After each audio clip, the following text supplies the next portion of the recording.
जय हिंद दोस्तों, स्वागत है आपका आपके अपनी यूट्यूब चैनल हेमंत ब्रजवासी क्लासेस में। और जैसा कि मैंने पहले ही बताया था आपको कि आपके लिए मैं आने वाली अगली वीडियो में हिंदी से रिलेटेड कुछ लेके आने वाला हूँ। तो मैं आज आपको बताने वाला हूँ कि हिंदी कक्षा 10वीं में क्या क्या पढ़ें। अगर आप इतना ही पढ़ लेते हैं बस, ये काफ़ी है आपके लिए, इतना काफ़ी है आपके लिए। इससे बाहर बोर्ड में कुछ नहीं आता है। अगर आप इन्हीं चीज़ों को जो मैं बता रहा हूँ इनको तैयार कर लेते हैं तो आप कम से कम 60 नंबर आराम से ले आएंगे 70 नंबर के पेपर में। तो आप अच्छे से तैयारी करें। और जी मैं सब आपको बता देता रहा हूँ क्या क्या आता है, कैसे कैसे आता है, और उतना ही पढ़ना है जितना मैं आपको बता रहा हूँ। इसी से आपका काम चल सकता है। और अच्छे से आपको प्रिपरेशन करनी है अपने यूपी बोर्ड 10th क्लास की। और 2022 में आपकी परीक्षा होने वाली हैं, तो आप निश्चित रहें और ये ना सोचें कि परीक्षा नहीं होंगी, पेपर आपका होगा 100%। तो आपको सबसे पहले मैं बता देता हूँ कि आपको क्या क्या पढ़ना है हिंदी में, और इतना ही आप तैयार कर लेंगे तो आपके लिए काफ़ी होगा। चलिए देखते हैं फिर। तो महत्वपूर्ण रचनाएं आपको पढ़ लेनी है हिंदी में सबसे पहले, एवं उनके लेखक और कवि पढ़ लेने हैं। द्वैध योग पढ़ लेना है, छायावाद और प्रकृतिवाद, और प्रयोगवाद एवं रीति काल की जो दो विशेषताएँ हैं ये भी आपको याद होनी चाहिए कम से कम। ये हर बार 2 नंबर में पूछा जाता है पेपर में, यूपी बोर्ड में। ये आना ही आना है, फिक्स है ये। तो आप इसे अच्छे से तैयार कर लें। प्रयोगवाद और रीतिकाल की दो विशेषताएं आप जरूर पढ़ लें यहाँ से। तो आप क्वेश्चन देखिए मैं दिखा देता हूँ कि 2019 और 2020 के पेपर में जैसा मैंने आपको बताया कि रचना पूछी भी गई हैं और पूछी जाती हैं, हर साल ये आती हैं। देखिए यहाँ पे कुटज के लेखक जयप्रकाश भारती हैं। ये तो खैर आपको टिक लगाना है इन चारों में से। यहाँ पे आपकी 4 रचनाएं पूछी गई हैं। देखिए, निम्नलिखित कृतियों में से किसी एक कृति के लेखक का नाम लिखिए। तो ये बर्फी गुड़िया धर्मवीर भारती जी की है। तुम चंदन हम पानी जे रसखान जी की है। कंकाल आपका प्रेमचंद जी का उपन्यास है। और विचार भी थी ये आचार्य रामचंद्र शुक्ल जी की रचना है। तो ये रचना हर बार पूछी भी जाती है। देखिए ये 2000 बनना ही बनना, चाहे कुछ भी हो जाए। तो दूसरा क्वेश्चन दिखा देता हूँ। ये इसके बाद आप इतना तैयार करने के बाद आप जीवन परिचय पाएंगे। तो गद्य में 3 जीवन परिचय आप याद कर लेना, एक राजेंद्र प्रसाद का, एक रामचंद्र शुक्ल का और एक जयशंकर का। इन तीनों में से कोई ना कोई एक जरूर फंसी जाएगा, कोई एक यूपी बोर्ड में। तो अच्छे से अगर आप तीनों को याद कर दें तो इन तीनों में से कोई ना कोई एक फंसी जाएगा। तो ज़्यादा चिंता करने की ज़रूरत नहीं है, इससे आपका काम चल जाएगा। गद्य में ये गद्य के जीवन परिचय हैं, लेखक हैं ये तीनों, और तीनों के जीवन परिचय आप याद करके एक रचना जरूर याद कर लें, क्योंकि 3 नंबर का अगर आपको लिखने के लिए कहेगा तो 1 नंबर का आपको उसमें रचना जरूर पूछेगा। तो पद्य में कवियों का तुलसीदास, सूरदास और महादेवी, इन तीनों का जरूर याद करना है। इन तीनों में से एक जरूर पूछ लेगा।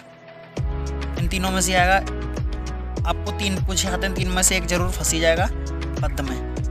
तो अच्छे से तैयार करें इन तीनों को, ताकि आपके 3 नंबर भी पक्के हो सकें यूपी बोर्ड में। अगला दिखा देता हूँ क्वेश्चन। कोई 2 श्लोक। ये श्लोक आपका 3 नंबर में पूछा ही जाता है हर साल, 2-3 नंबर में आता ही आता है ये। आप 2 श्लोक याद कर लें कोई, ताकि अगर एक संस्कृत का हिंदी बनाने के लिए आ जाए तो आपको उसके अलावा भी एक अच्छे से याद हो और आप उसको लिख सकें। तो अगला क्वेश्चन दिखाता हूँ। यह आ गया आपका अगला, हास्य रस की परिभाषा एवं करुण रस की परिभाषा। तो आपके 2 या 3 रस हैं 10th क्लास में, उनमें से आप हास्य रस और करुण रस इन दोनों की परिभाषाएं और एक एक उदाहरण इनका जरूर से जरूर याद करके रखें, ताकि अगर हास्य रस और करुण रस में से एक आ जाए तो इन दोनों को याद करने पर आप एक आसानी से लिख सकते हैं और अच्छे नंबर मिल सकते हैं इसके। ये भी फिक्स ही है। ये जितनी भी चीज़ें मैं आपको बता रहा हूँ ये लगभग यूपी बोर्ड में फिक्स हैं और ये हर साल आती हैं। अगर अच्छे से पढ़ के जाएंगे तो अच्छे नंबर भी आएंगे और अच्छी परसेंटेज भी बनेगी।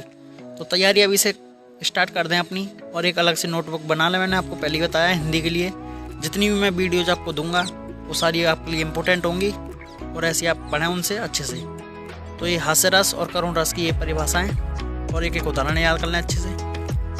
आपके में अलंकार, उत्प्रेक्षा, रूपक, उपमा एवं उपमा, ये तीनों आपके अलंकार हैं। इन तीनों में से आप रूपक और उपमा इन 2 को तो जरूर याद कर लें, क्योंकि अगर ये 2 आते हैं तो भी एक आपका ये फंस जाएगा। अगर ये और ये आते हैं तो उपमा भी आपका जरूर से जरूर फंस जाएगा। तो इन तीनों में से कोई 2 याद कर लें जो आपको अच्छे लगें, और एक एक इनका परिभाषा भी याद कर लें इनकी, ठीक है, अच्छे से। तो देखते हैं अगला है आपका रोला एवं सोटा छंद की परिभाषा। तो रोला और सोटा ये दो ही छंद हैं आपके में, रोला और सोटा। इन दो में से किन्हीं एक को आप अच्छे से याद कर लेंगे तो एक तो आपका ज़रूर से ज़रूर फंसी जाएगा। या तो आप रोला याद कर लीजिए या सोटा याद कर लीजिए, कोई भी दो आते हैं, दोनों में से अथवा में लिखना होता है, तो आप या तो रोला लिख दें या सोटा लिख दें, तो एक लिख के आप अच्छे से नंबर मिल जाएंगे आपको। अगला दिखा देता हूँ, उपसर्ग। ये तो एकदम लॉलीपॉप प्रश्न है, लॉलीपॉप दोनों प्रश्न। ये आपका 3 नंबर में पूछा जाता है, ये आपका 2 नंबर में, यानी 5 नंबर आपके कोई नहीं काट सकता। और ये 1 मिनट का काम है, 1 मिनट का। कैसे देखो, उपसर्ग वह होता है जो किसी शब्द के आगे जोड़कर शब्द बनाता है। जैसे देखो, ये दिया है आपको आ से आप कार भी जोड़ गए इसके पीछे, आकार, तो आकार हो गया, एक शब्द बन गया। अनु, तो अनु से हो जाएगा आपका अनुमान, अनुमान हो गया। ऐसे ही आप ये 5-6 उपसर्ग अगर आप याद कर लेते हैं तो इनको ही आप कर ले जाएंगे और अच्छे नंबर मिल जाएंगे आसानी से। उपसर्ग एकदम लॉलीपॉप है ये। और प्रत्यय भी, प्रत्यय क्या होता है, प्रत्यय यानी पीछे, नाम से स्पष्ट हो रहा है पीछे। तो आई, ता, तो, वट, हट, ये 5-6 ही आपके, कुछ ज़्यादा नहीं होते, उपसर्ग भी इतने ही होते हैं। और आप इनको अच्छे से याद कर लेते हैं तो उपसर्ग भी आपके आसानी से पक्के हो जाएंगे। आई जैसे लिखाई, पढ़ाई, खटाई, महत्व, ममता, बनावट, चिलचिलाहट, तो ये मैंने सारे बता दिए आपको, तो आप आसानी से याद कर सकते हैं इनको।